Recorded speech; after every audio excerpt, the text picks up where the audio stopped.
Qui a vendu une partie du stade des Martyrs? Ce sujet fait jaser. Plusieurs personnes vont dans tous les sens pour apporter leur démenti, leur information. Nous allons essayer d'analyser cette thématique avec M. Guiné Boba. Bienvenue. Merci David, merci de me recevoir sur ce plateau. Voilà. Alors, c'est un sujet qui fait couler encre et salive, des sujets sur le stade des Martyrs. Tantôt, c'est l'ancien ministre Kaboulou, tantôt c'est Serge Kondé. Qui est responsable? Ou quel est le contour de cette question qui fait parler tout le monde? Voilà, merci beaucoup, cher David. Mais il faudra d'abord commencer par dire qu'il y a une confusion dans la diffusion de l'information. Déjà, le stade n'a pas été vendu. Et il n'a jamais été vendu.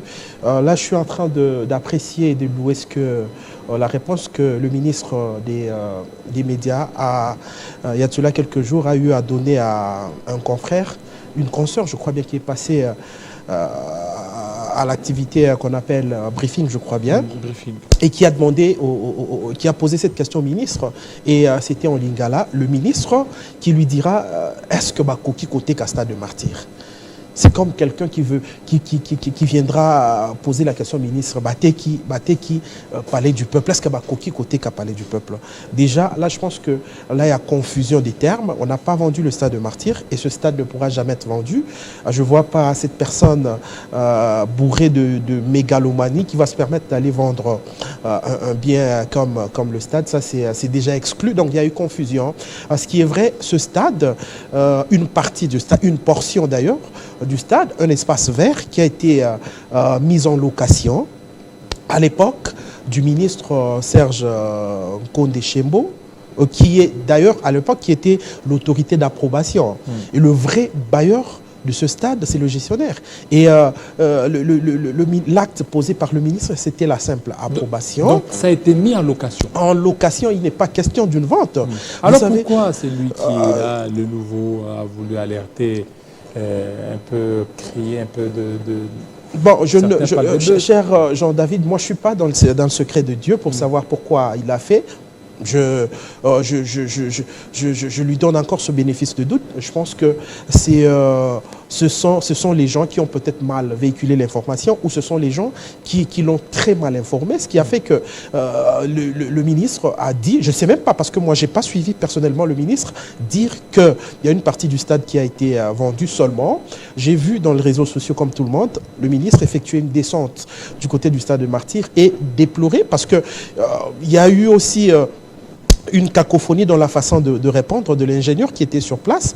Bon, moi, je le comprends. C'est un simple exécutant. Mais après, l'information véhiculée, selon lequel l'un des ministres, l'un de ses prédécesseurs, avait vendu le stade, je crois que c'est du n'importe quoi. C'est une invention qui ne tient pas debout. Et on ne sait pas quelle est la véritable intention des gens qui ont propagé cette fausse information. Il ne s'est pas retrouvé dans ce contrat de location. Mais attendez, ça c'est un verbe vraiment congolais quand on dit se retrouver. Oui, se retrouver veut dire quoi déjà? Attendez, Jean-David Kilolo, cette portion, cette partie, je rappelle que c'est un espace vert du stade des Martyrs qui a été mis en location. Il y a eu un contrat qui a été signé sur une durée de 15 ans et l'argent avancé.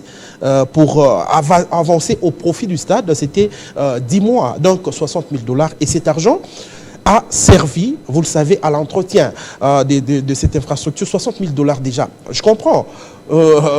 Il est vrai qu'on est dans ce qu'on appelle en lingala le piaka, on cherche l'argent. Lorsqu'on entend de montants comme ça, parfois 60 000, c'est excessif. Et puis, mais 60 000 $ pour un homme, excusez-moi, comme Serge Chembo Kondé. Moi, j'ai été dans son fief électoral, j'étais à Sakania, j'étais à Lubumbashi.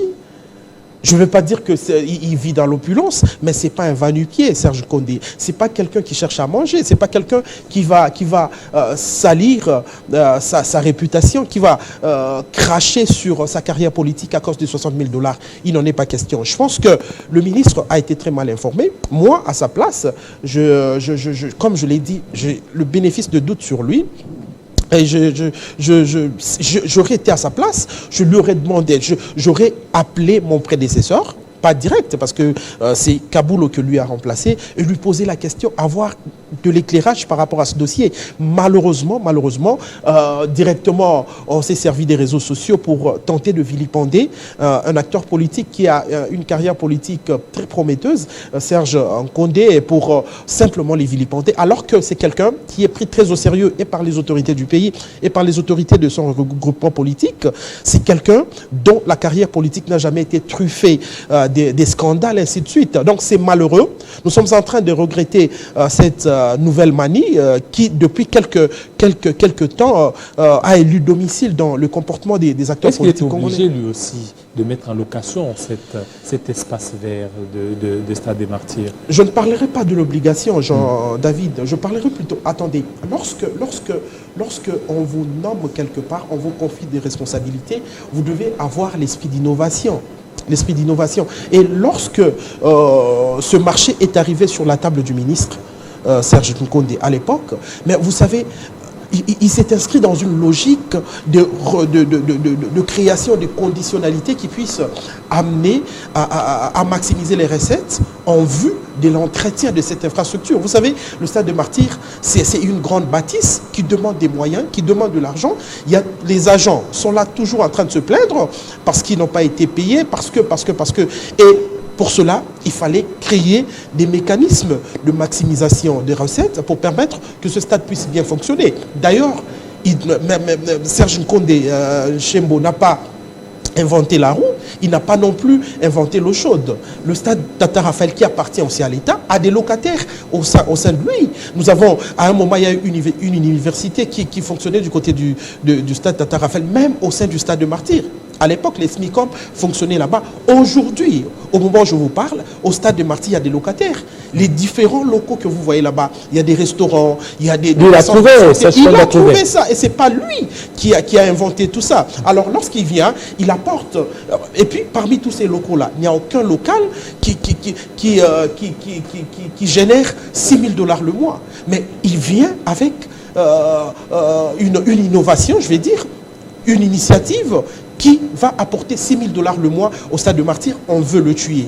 On veut le tuer. Et puis je rappelle, c'est depuis plus d'une année que Serge Nkondé n'est plus à la tête du ministère des Sports. Donc il y a 6 000 $ payés par mois. Qui doit être payé par mois. Mais je vais dire quand même qu'anticipativement, il y avait 10 mois qui avaient été payés, 60 000 $, et cela a permis aux travaux d'entretien du stade. Et puis, il y a eu la traçabilité par rapport à ça. Mais attendez. Des documents montrant que non, l'argent qui a été déboursé, il y a telle enseigne qui a été... Non, bon, écoutez, moi, je ne sais pas quelle réponse il faudra donner, par rapport à cette question que vous me posez, mais je vais déjà vous dire que le ministre, quant à ce dossier, c'est l'autorité d'approbation. Mais le gestionnaire du stade de Martyrs, c'est lui qui est le vrai bailleur. C'est lui qui est le vrai bailleur. Et je ne suis pas... Moi, ça me fait un peu mal qu'on puisse se mettre à ergoter, à jaser autour d'un montant comme 60 000 $ pour un grand pays. Il y a un gestionnaire, c'est le même gestionnaire sous Non, mais ce qui est vrai, il y a cette manie qui se pratique chez nous. Chaque ministre qui vient change de gestionnaire du stade. Et c'est pas le même gestionnaire qui est là. Donc c'est un autre qui est là. Je voulais quand même revenir sur votre question pour dire pourquoi alors s'acharner sur Serge Nkondé alors que Serge Nkondé a trouvé des locataires au stade de Martyrs. Serge Nkondé a trouvé des locataires au stade Tata Raphaël. Et pourquoi seulement maintenant? C'est ça le questionnement. Moi, je suis pas dans les secrets de Dieu, justement, pour connaître l'intention qui est en train de gangrener, justement, les cervelles de ces gens qui sont là et qui ont un seul objectif, celui de salir la réputation de Serge Nkondé, celui de ternir l'image d'un jeune acteur politique qui a fait ses preuves et qui n'a plus rien à prouver dans ce pays par rapport à sa moralité, par rapport à son éthique. Donc, c'est regrettable.